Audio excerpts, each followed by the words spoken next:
yesterday's session. I would like to welcome Sister Tina today again with us and welcome all of you as well. Let us start with today's session. Welcome, Sister Tina. Om Shanti.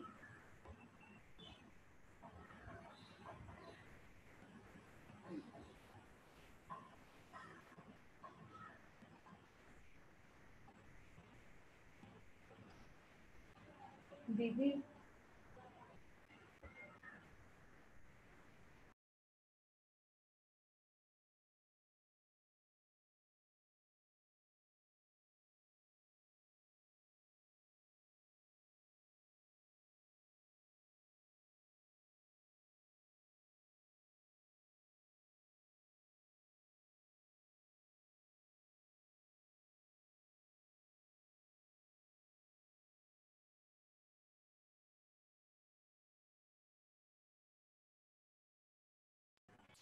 दीदी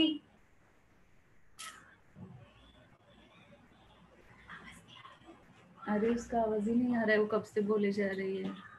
Can you hear me? Yes, sister. Can you all hear? Yeah? Okay, you can hear. All right. So I was just saying good morning, and I'm happy that the revision was done. Yeah, and I would just like to remind you that each session is built up on the previous session. It's like learning A, B, C, D, right? You can't learn B without learning A.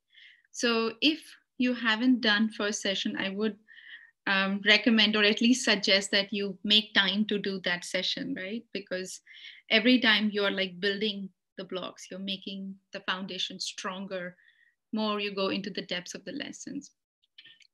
So now let's start with some meditation. Yeah, so wherever you are, sit in a comfortable position, relaxed. Let your body be very comfortable, but at the same time alert. So maybe you can be in an area where there is not much noise or distractions.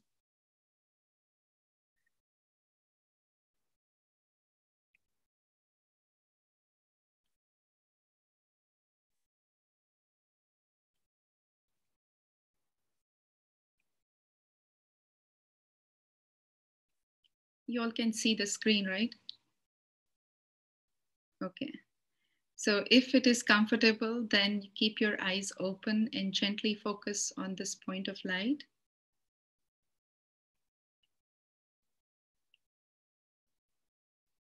And breathe in deeply and exhale even deeper. So every time you inhale, let your exhale be a second longer, so that whatever you're holding inside, you can release it. Every time you exhale, you release whatever is unwanted and unnecessary. Any tension, any worry, any concerns at the moment.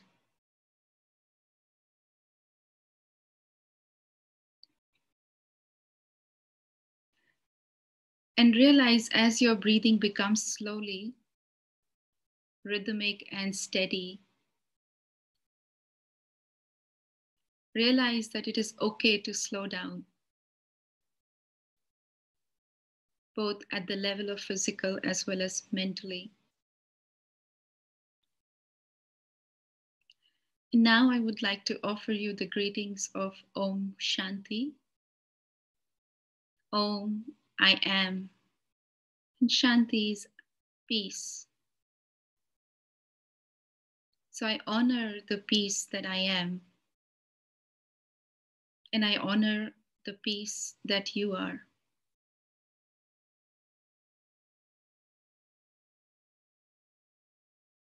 I honor the light which is present in me,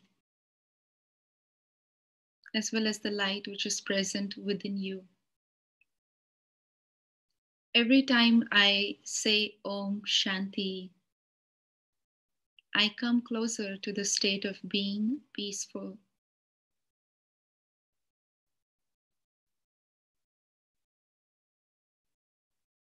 And in this natural state of being peaceful, I allow my attention to be focused on my breathing.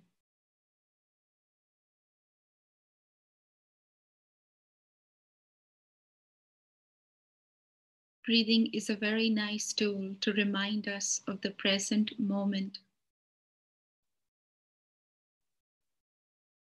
because the breath that you took a second ago cannot come back, nor can you get the breath that you will take a second after. It is only this present moment, the breath that you take in, the one you inhale, is the one where you can make choices. You can think right, feel right, and do right. And if there are any thoughts that try to distract you or pull your attention away from your breath, then gently remind yourself that this is my time for my meditation practice. I will come back to the thought, but not in the present moment. And you gently return back to your focus to your breathing.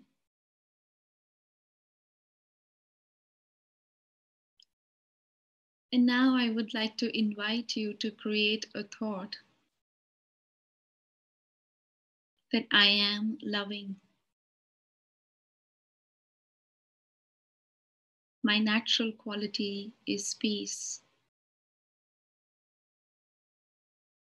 I feel comfortable when I am peaceful. I believe that peace is my original nature. I feel comfortable. I feel light. I feel free. And I am ready to absorb what opportunities and possibilities life brings to my way.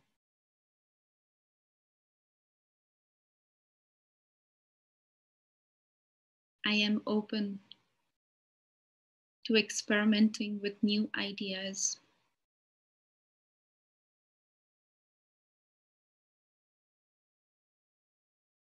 And I am here in the now, the present moment.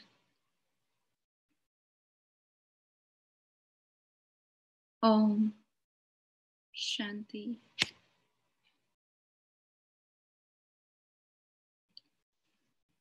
Okay. So yesterday we left you all with the thought that, thought is the basis for Rajyoga meditation. If you want to really do a good meditation, then you want to create thoughts which are in the upper realm of the spectrum, right? We saw the big spectrum. In the upper realm of the spectrum is the place where you have positive, pure, and divine thoughts. So you move from negative, waste, and mundane to more into the realm of positive, pure, and divine thoughts. The question that we left you all was, who is the one who is thinking, right? And that actually brings us to this very basic question of who am I? Okay? And yeah, you might have a lot of ideas about who am I. For example, let's say you're gone in a party, and now of course we cannot go outside.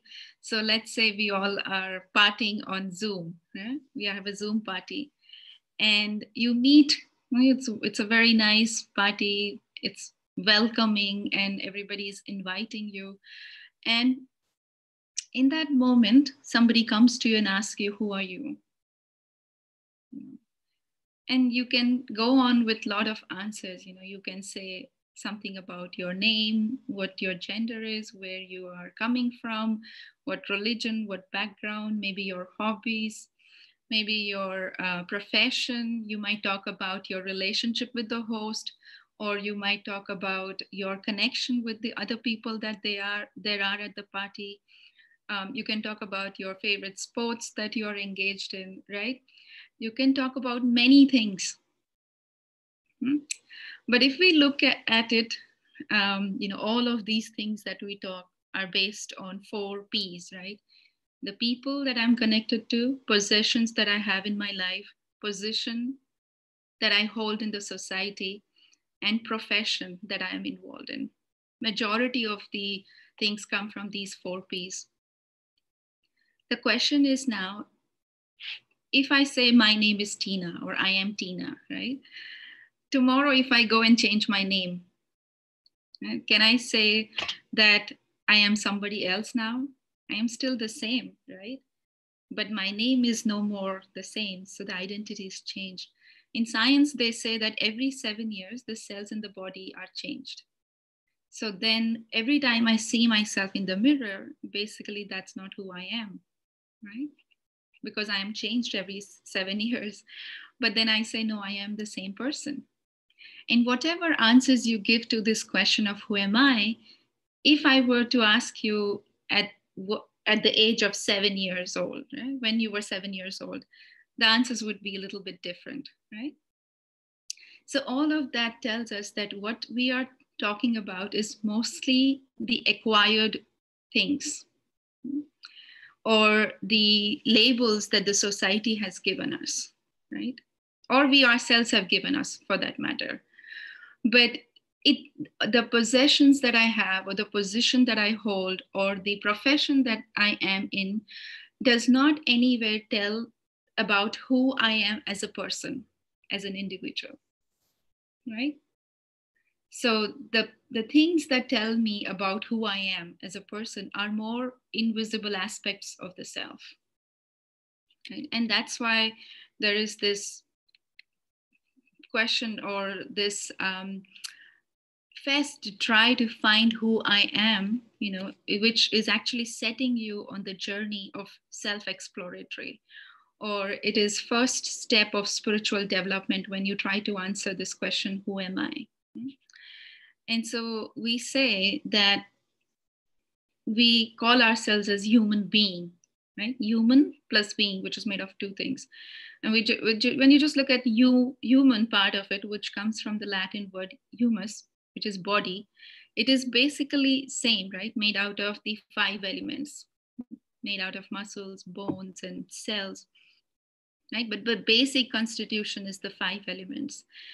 And then there is the life-giving energy in that body, right? Which together makes us into a human being, right? Can you see? So only when this life force is present in this body of 5 elements, I call myself as a human being, right? It's 2 things, 2 parts to it, human plus being. So in order to understand I, we need to understand the difference between consciousness and matter. In physics, we have studied this when we were in school, that matter basically has the attributes of volume, density, mass, all the geometrical sizes like length, breadth, height, weight, all of those things are attributes of the matter, whereas attributes of consciousness are more like having ideas, dreaming, imagining, thinking, having intuitions, having opinions. So those are the attributes of the consciousness. And a very clear distinction can be seen between a matter and consciousness when somebody leaves the body, right? When somebody dies or passes away, we say that he's gone. The person has left. So who is gone? The body is there, right? The matter is still there. So who is gone? And so we understand that the love or the attachment is not towards the body, but it's more towards the energy that was residing in that body. So the consciousness, we call it. And so if you look at it in a more clearer way, then what is the form that you can give to it, which has no height, no length, no breadth, no weight, right? And in geometry, we can understand that the form, which is of the point, is the only that can really fit this criteria, right? And so we say that I am a point of light. And because light is energy, and energy can neither be destroyed nor be created, right? Energy is something which is not affected by the matter or the five elements, right? Earth, water, ether, fire, air. All of this have no effect on the energy. So that's why I am saying that I am metaphysical. I call myself as light energy or as metaphysical energy. That is who I am. And being of consciousness, but resides in the body of the matter. Hmm? And people call it as soul, as spirit, as force, or as conscient. You know, there are many names that are given to it, but basically it's an energy. Hmm? Now, what are the characteristics of the soul? Form, we already understood that it is point of light, like a little tiny star, sparkling light, energy. And then the question comes, where does it reside in the body, right? And I would like to use the example of a car and a driver. When you look at a car and you talk about the driver, which is very important if you want to drive the car, the driver has a very specific and very special seat, right? Why do you think the driver has that specific seat, the driver's seat in the car? Maybe you can unmute them, and then if somebody wants to answer, they can answer.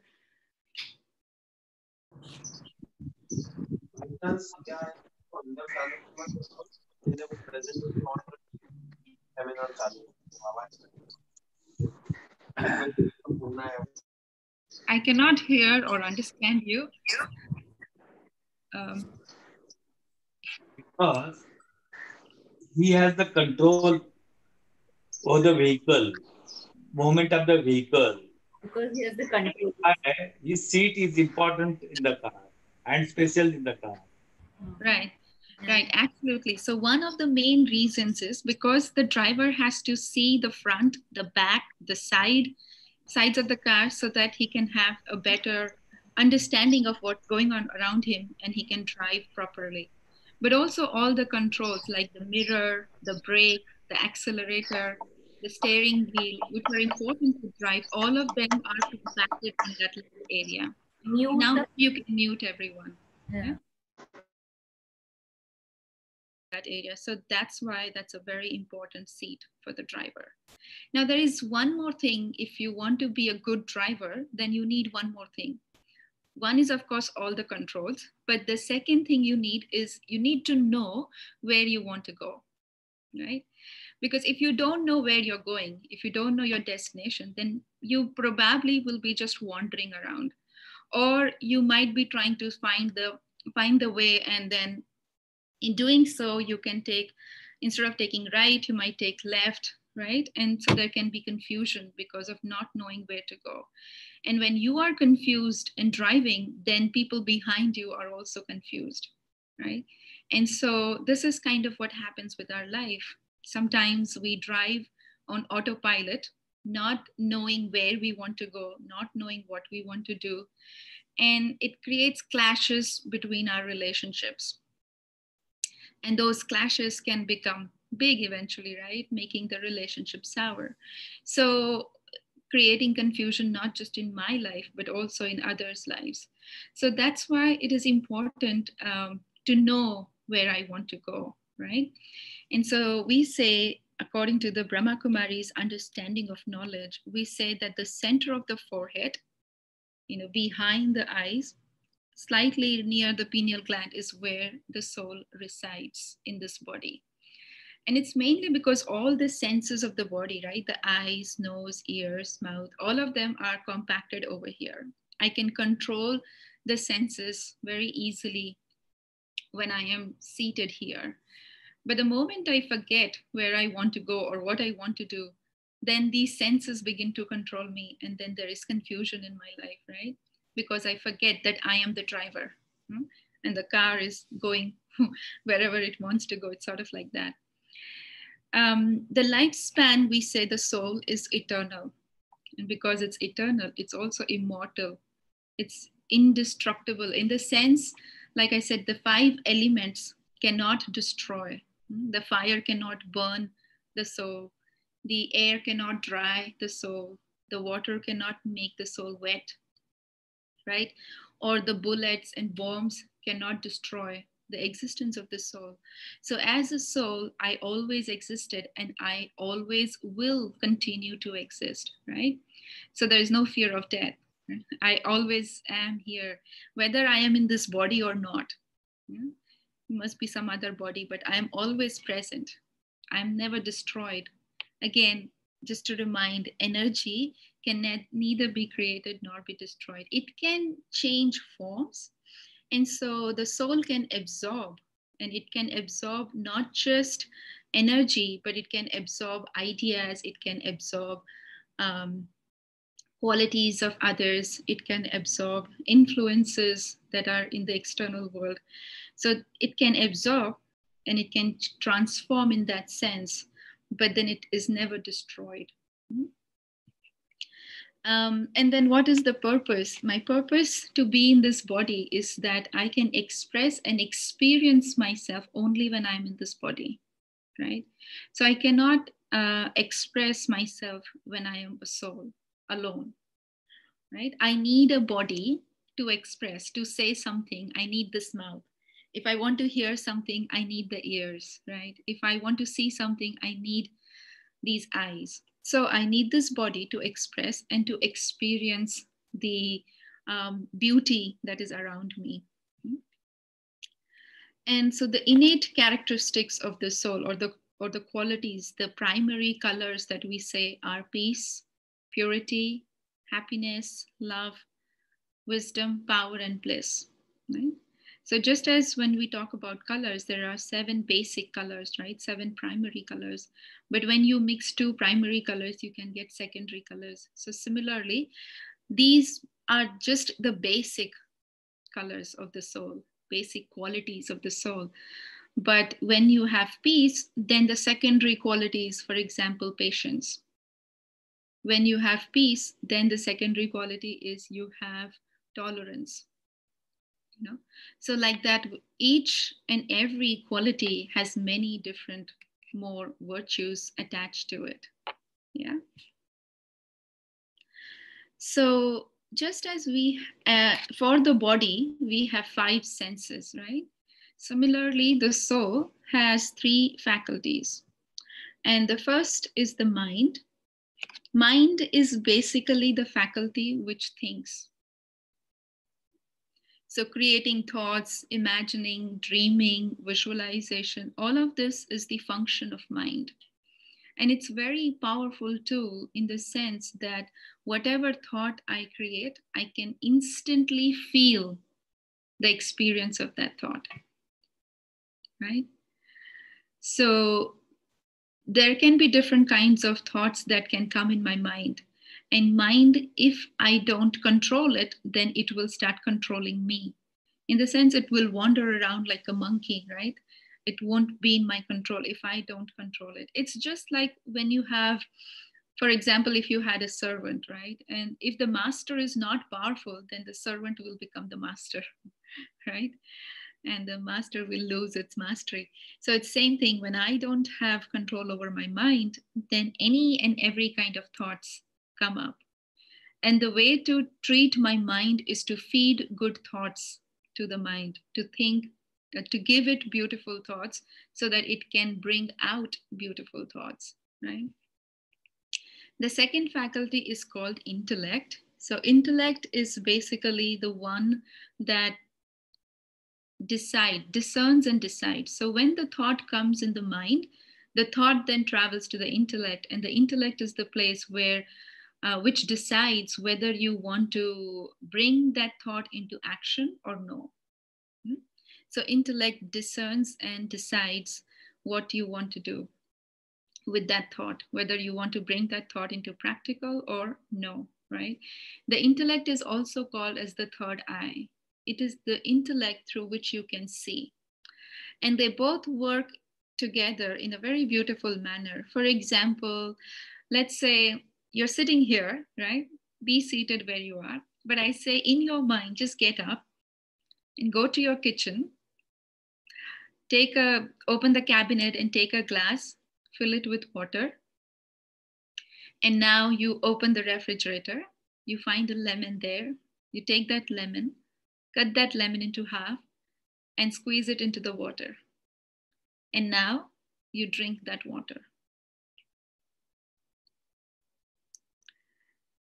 Did you all drink the water? Did you all taste? Actually, you're sitting here, right? You're still on your seat. But the mind has this beautiful ability to create the thought, and the intellect can see it, can visualize it, and they both then make it into a feeling, right? You can feel, or you can taste, or you can have the flavor of that thought. And so it's very important for us to, in the moment that we're not feeling good, we ask ourselves, stop, and then ask, I'm not feeling good. What is my thought in this current moment? And can I steer that thought? Can I change that thought? And as soon as you change the thought, you see how your energy changes, right?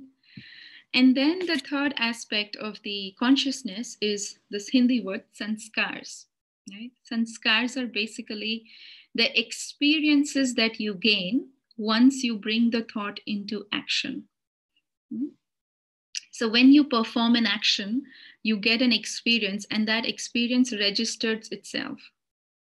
And every time you perform that action, same action, the registration becomes even stronger and stronger. Imagine like you're making a groove on the CD, and every time you perform that action, you're just grooving it again and again and again. So the sense, it becomes, and eventually it becomes like a sanskar. So then you don't have to make effort for it. It just naturally happens, right? And to give you an example, imagine as a teenager, you are going outside, like a young boy, and he has a lot of friends, and all of his friends are smoking. But he comes from a family where nobody smokes. So he never smoked in his life. But then he's looking at all his friends, and there is peer pressure, there is pressure of the society, and he feels and the friend offers him, so he feels if he accepts, then he will be accepted into the group. He will be considered as equal, not somebody who's very different. And so the mind creates all these thoughts when he's offered the first time, when he's offered for the first time, the mind is creating all these thoughts. And then the intellect says, you can try once. It's not going to be a big harm. But the intellect can also say, no. What about if somebody in your family sees or comes to know? So there is a tug of war there, right? The intellect will try to say yes and no. So the intellect will try to weigh the good and bad. Right? What is all the options? What are the possibilities? And then eventually depends on the quality of the intellect who wins, right? If the quality of the intellect is weak, then probably the person might say that, oh, one time, not a big deal. I will go for it. Right? And so he goes for it and he smokes. Now, because he brought that thought into action, it creates a sanskar and it's registered on the soul. Now, when this happens the second time, after 1 week, he meets the friends again, and the friends offer him again. And he says, okay, I had it once. It didn't make much difference. I'm perfectly fine. So let me do it one more time. It's just once in a week. And so he does it again. And so when he does this action repeatedly, week after week, a time comes when eventually the thought will not even arise whether I should smoke or not. It will become so natural and so comfortable that you would just do it. There won't be this process of the thought coming up and then going to the intellect and then, deciding and deciding. All of that will not happen. It will just come out of the sanskars that are there. And so it's very important to realize what actions we perform, because every time we perform an action, that creates a sanskar, right? But the good news is that the sanskars can be changed, right? There are some innate sanskars that comes with the soul, but then also you can get sanskars from family, you get sanskars from the environment, you get sanskars from friends, and then you get sanskars from your willpower. So for example, I have the habit of speaking dishonestly. And then one day I realized that dishonesty is not really good. I'm not benefiting myself, I'm disturbing my friends, family, whatever. And then I make a very strong, determined thought that from now onwards, I will only speak that which is honest. So I can transform that based on that determined thought, right? So with the willpower, you can change your sanskars, right? And so we understand that mind is the one that experiences of the moment, right? Thoughts, desires, feelings, they all come in the mind. And so whatever thoughts are going on, they are going on in your mind. Whatever desires, whatever dreams, whatever ambitions you have, that's all in the mind. So mind will have all kinds of thoughts, right? Good, bad, not so good, all of those kinds of thoughts. But then the intellect is the one who is experimenter, who observes the thought, who comprehends the thought, who weighs the thought, and then makes the decision what should be done with that thought. And once the intellect decides, then it brings it into an action, then it creates a record, which we also call as personality traits, right? So we say these are the personality traits of this person, or this is the nature of this person, right? So that is the sanskars basically. So they are stored in the form of memories, habits, tendencies, or when you listen to certain sounds, you feel certain way. So all of that is the recorded experiences of the actions that we perform. And then, of course, from the sanskars, the thoughts can also come from there. Now, the consciousness has an effect on us, right? And the state of the consciousness is basically I am, and you can fill in the gap. Whatever you want the consciousness to be, whatever you say that I am, that would be the state of the consciousness. So if I say I am peace, then that is the state of the consciousness. The consciousness will be peaceful, right? And then whatever the state of the consciousness is, so will be your thinking or your emotional state, your mental state. Accordingly, you will feel peaceful, you will think peaceful, right? And so the thinking and feeling go together. And then accordingly, your attitude will be, your perception towards life, that I am peaceful and everything around me is peaceful, right? And because your attitude is like that, your vision towards everyone will also be like that. I see everyone as beings of peace. I see that there is peace in the nature. I see peace in everything. So, and as is your vision, so are your actions. Because I am peaceful, I act out of peace. I do things that are calming in nature, that are peaceful in nature. And then I create the world, right? As are my actions, so is my world. And then the cycle continues.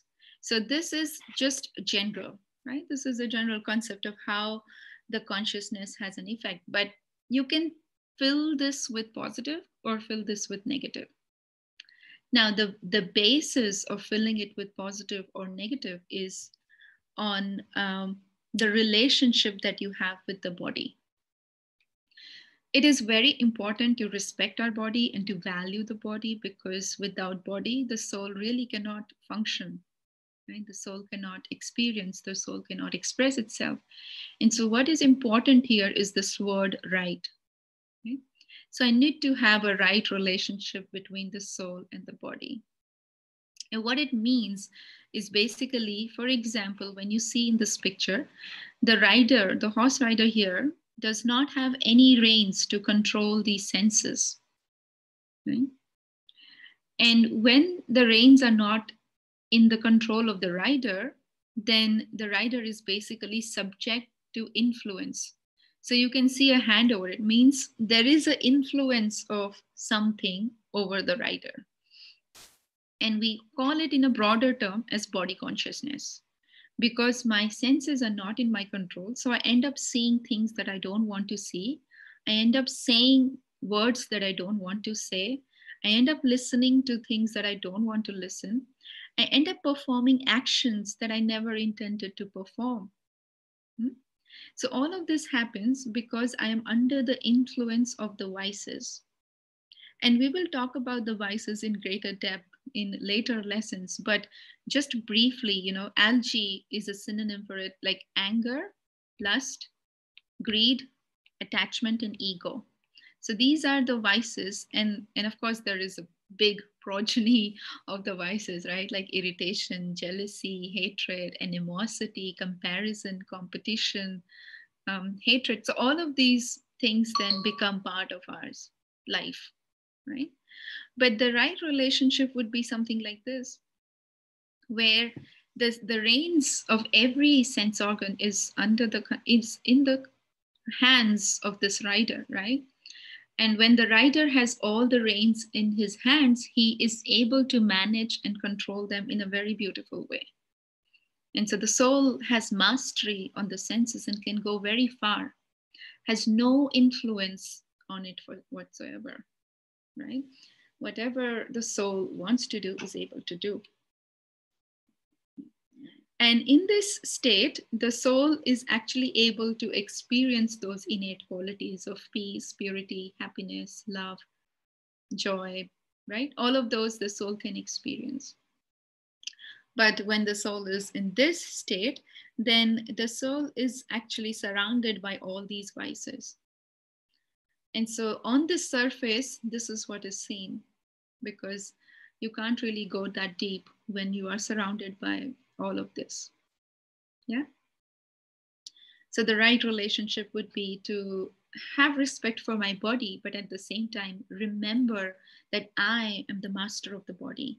Right? It's like, sometimes we say that our language is so beautiful. Sometimes we say that this is my hand. We say this is my head is aching. We don't say I head is aching or I hand is doing something, right? We clearly distinguish between I and my.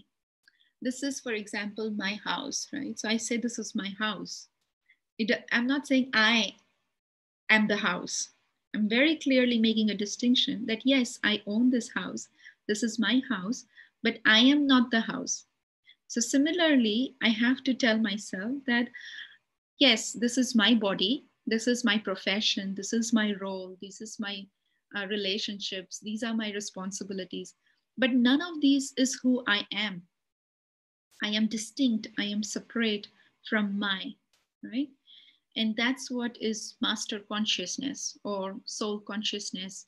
Whereas here it is body consciousness, or you can also call it as puppet consciousness, because you're under the influence. You're like a puppet, right? Where the vices are controlling you. So is this clear?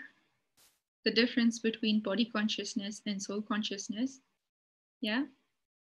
So it's very important that we understand the difference between how our relationship is with the body. Now, just to give you one example, body consciousness is based on physical identity, right? I identify myself with my profession. I identify myself with my status in the society, or I identify myself with my relationships that I have, or I identify myself with, all the things that are mine. So here we take an example of my son disobeys me. This is a situation, right? So what is the state of the mind is that I am the father of this rebel. This is the consciousness, right? And then emotionally, you will feel angry that my son is not listening to me.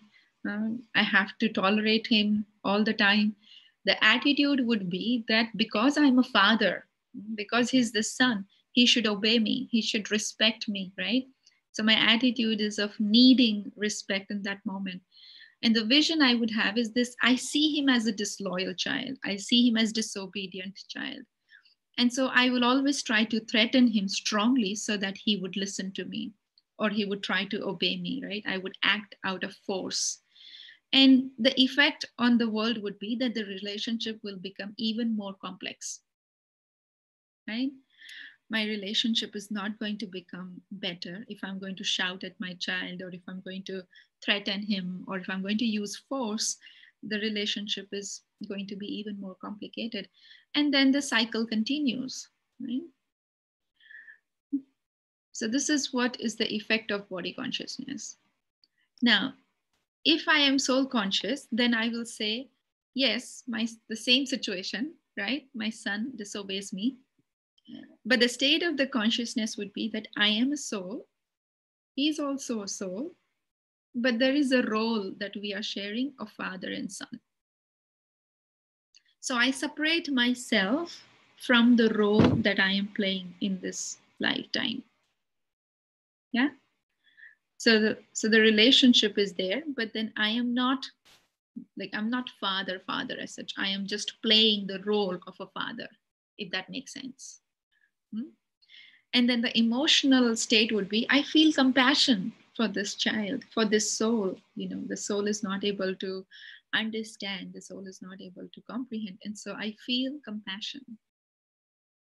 When somebody is under the influence, right, we usually feel compassion for them. We try to help them. We don't try to push them even further down. So that would be the mental state.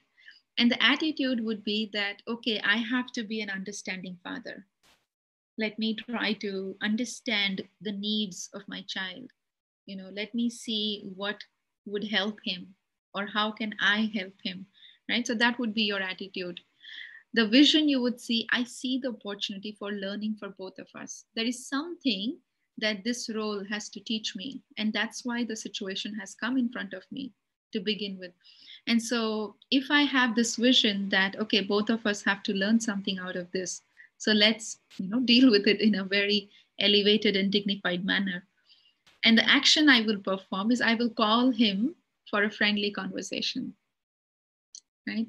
I will try to talk to him. I will try to have,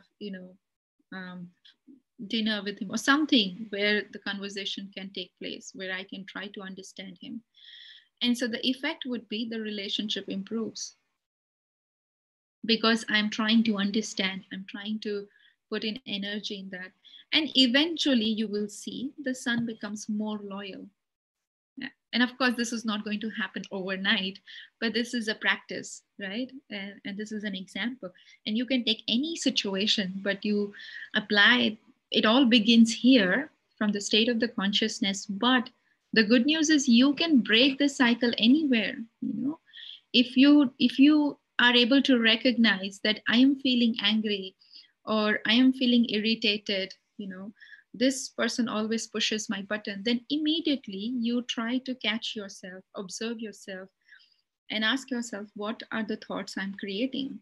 You can change it here, or you can still change it here. Say that, okay, I'm feeling irritated, but I'm going to try to understand what this person is trying to say, or why this person is trying to say this. So you still keep a benevolent attitude, you still keep a good positive attitude. So my point here is that yes, life will bring situations, but the state of consciousness is very, very important for all of this to function in a very beautiful way, right? So soul consciousness and body consciousness is basically the big difference between soul consciousness and body consciousness is also that in body consciousness there is fear, there is anxiety, there is different kinds of stress, there is all these vices, right? Anger, greed, attachment. And whatever happiness you get in body consciousness, it's very temporary because it is based on the external gratification. Whereas in soul consciousness, the happiness is more long lasting because it is not based on external gratification. Externally, I might be bankrupt, but my happiness is based on my internal state of mind, how I think about myself, what is my self respect, how do I see myself, it's based on that.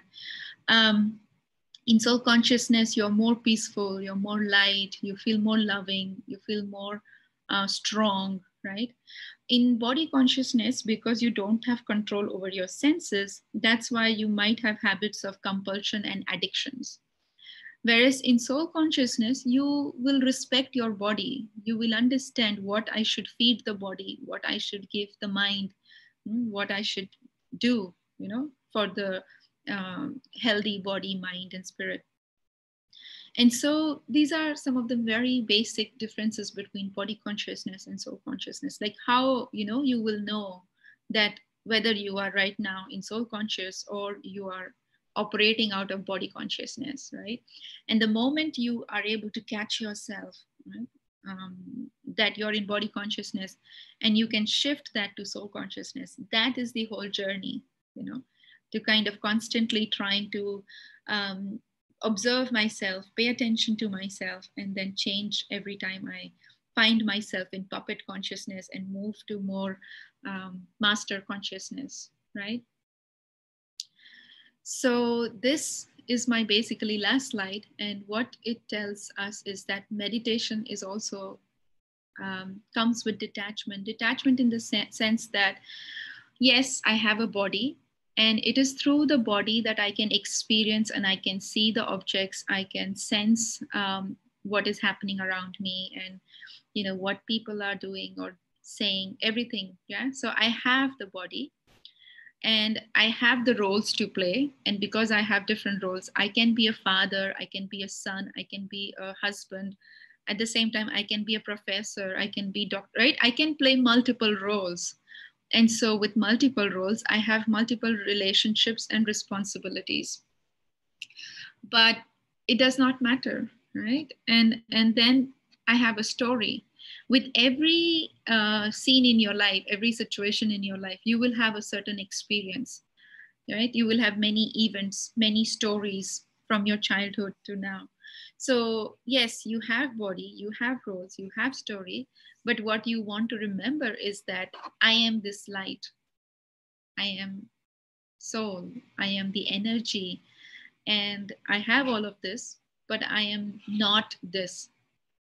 And the moment you create this distinction, right, this detachment or this separation, then it really helps you to stay calm, to stay strong, to stay in dignity, to function very gracefully in every situation that life brings in front of you. So, what I would suggest is perhaps,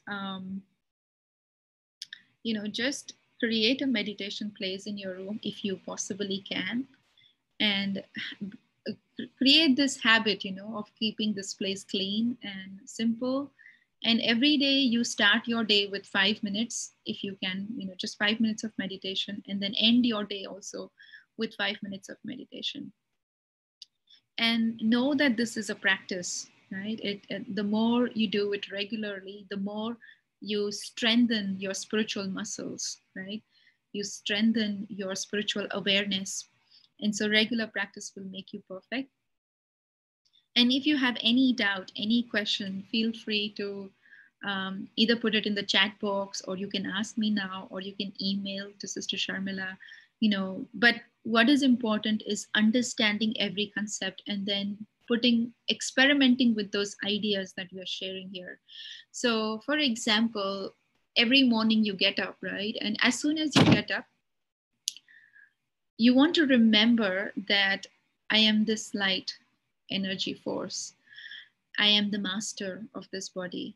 I'm not this body.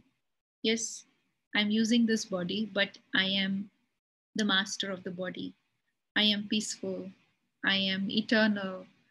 I am immortal. I am beautiful. I am loving. I am enough.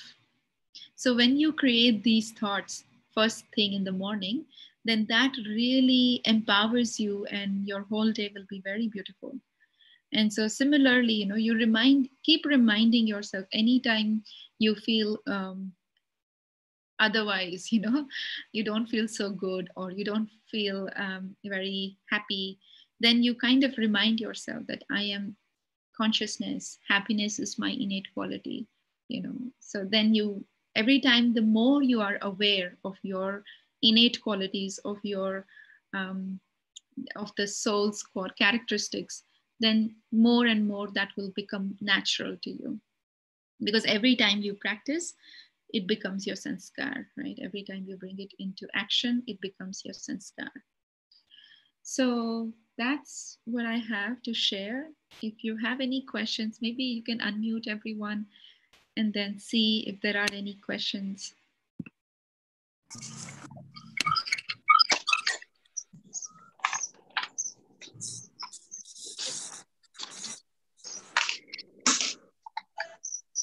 Yeah?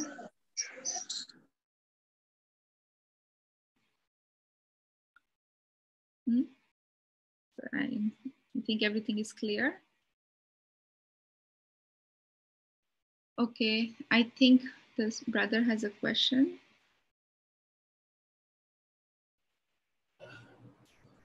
Om Shanti, sister. Om Shanti. I'm so thankful to you for such a lucid explanation, which is so clear, crystal clear. And I make a request? How do I find all these PowerPoint slides? From where we slides, which are beautifully prepared by you? I don't know if we can share the slides, but maybe you will get the recording of this video and you can just revise it through the recording, if that would help, right? Yeah. Okay. Yesterday I did receive it, and Oh, but the PowerPoint slides today are just magnificent. Thank you, sister. Thank you. yeah. God bless. Om Shanti. Thank you. Any question you have about the practice that you want to do? So this is also called a university, right? And we all are students of life anyways. So I would like you all to do little by little homework every day, so it becomes stronger. So every time you drink water, for example, you tell yourself that I'm using my hands to drink water. Or when you're seeing something, you say, I'm using my eyes to look at this news, or I'm using this eyes to read this paper. When you're listening something, you tell yourself that I'm using my ears. So every time you make it very clear inside that I am separate, I am distinct. So all these feelings, all these stories, all these things that are happening in my life, that's not who I am. I am separate from them. And then you function from that space. Yeah.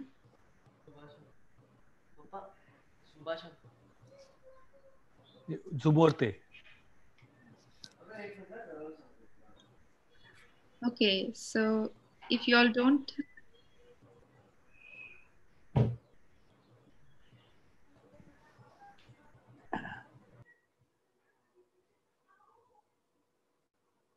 if you all don't have any questions, then Yeah, perhaps, yeah. Uh, Yeah, you would. Sister, yeah. this is for the first time I'm listening to this Brahma Kumari lectures, and this is Okay, my first welcome. day. Yesterday, Congratulations. but this is really, really a lot of meaningful things are in there, and if you really implement, you get a lot of problems of your life get solved. I can make out from this one day session. Thank you Mhm. very much. Yeah, you're welcome. I think, if you don't remember everything, for example, then at least just remember that who I am, Yeah. and keep asking yourself this question that not, and the answer should not be something which is based on those 4 P's that I talked about, right? Yeah. When you ask yourself who I, The big thing yeah, out of this is you are a master of your body, yes, and you have that energy, you have that soul, and just think about that. Okay, you are just soul, and don't act like a body and that. You have a master. You should have mastery on your all parts of body. Then everything will be perfect in your life. yeah, yeah. So yeah, and I am a soul and I have mastery, but also I have the ability to change, right? Yeah, So yeah. whenever I create beautiful thoughts, whenever I create thoughts that are empowering, then Mm, the outside actions will also be according to the thoughts that I have. yeah. Thank you very much. Welcome. Yeah. Okay. Anyone else wants to share anything? Any questions? I think it is thoroughly explained, Okay. and nobody will have any questions so Uh, far. can you just share regarding tomorrow's session? What are you going to take up tomorrow?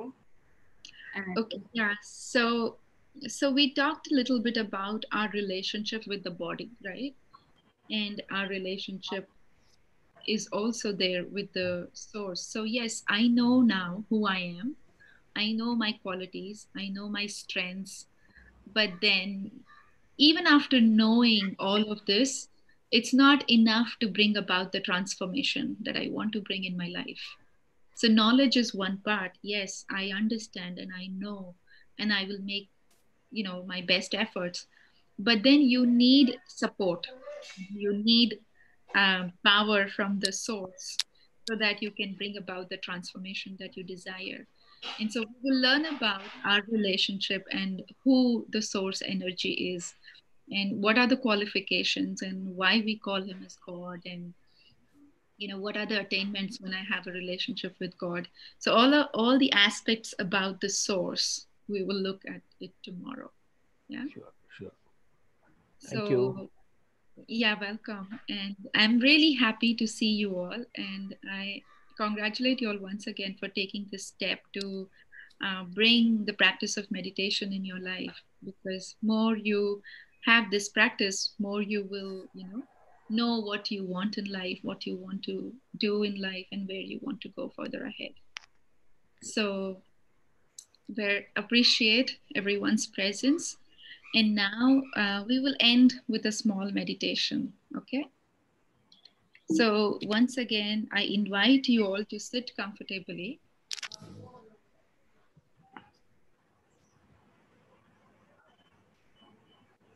And this time, as I bring my focus, my attention to my breathing, I also try to see myself as a tiny little point of light in the center of the forehead. I am aware of the outside world. I know what's happening out there.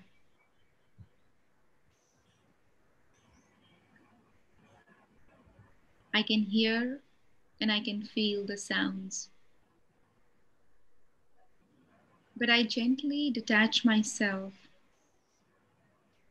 from the external environment.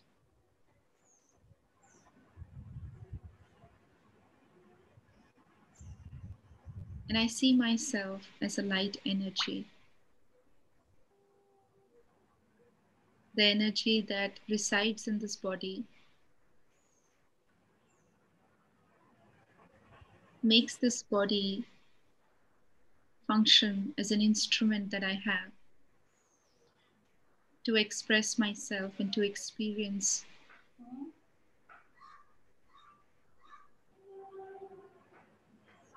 As a light energy, I understand that I am immortal. I am indivisible and indestructible. So there is no reason for me to fear.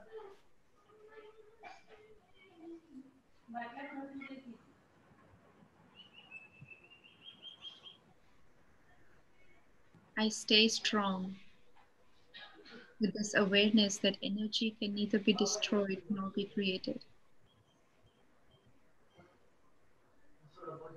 And as I continue to look at myself as a light energy, I try to feel who I am.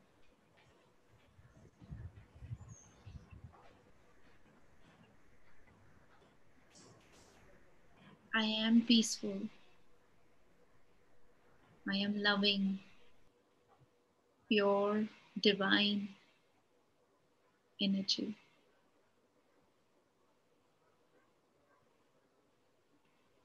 These are my natural qualities. I have not acquired them from outside, so I will never lose them.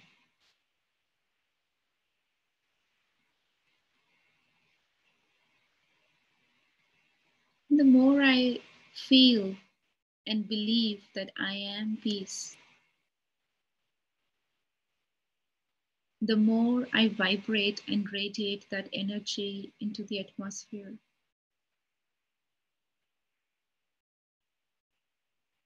The more I feel that I am loving, the more I give chance for others to love me as who I am.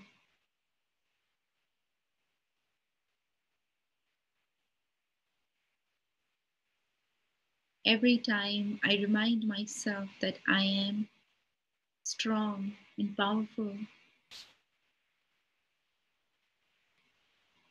I am able to take responsibility for my actions. I don't play any victim card, nor do I blame anyone. I am ready for the consequences, and I know I can strongly face them.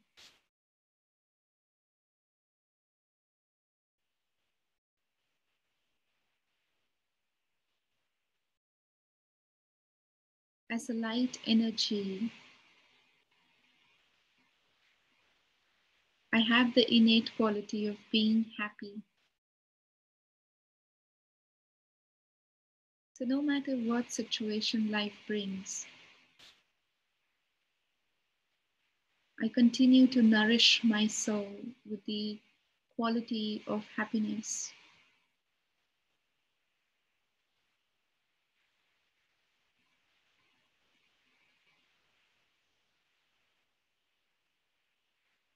Knowledge is empowering. Every point of knowledge that I hear, I imbibe it, I understand, and I bring it into my practice.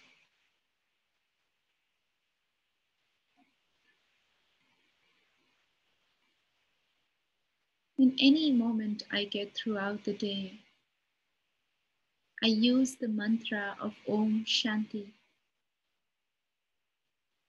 This mantra instantly stabilizes me in the state of being peaceful.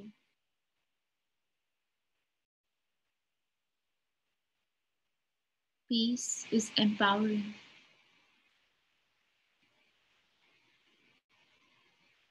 When I am at peace with myself,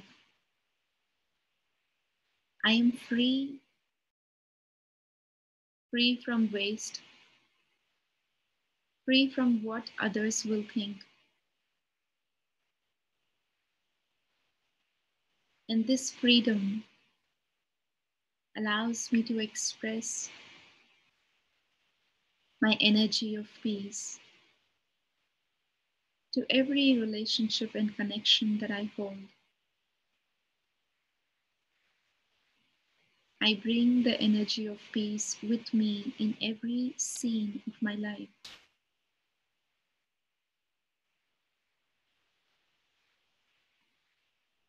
I am peaceful. I am light.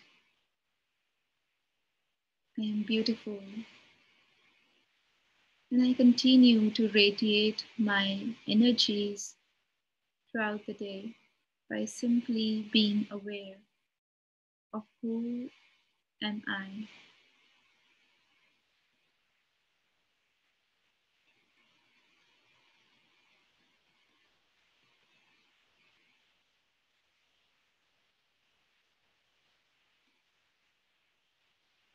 Om Shanti.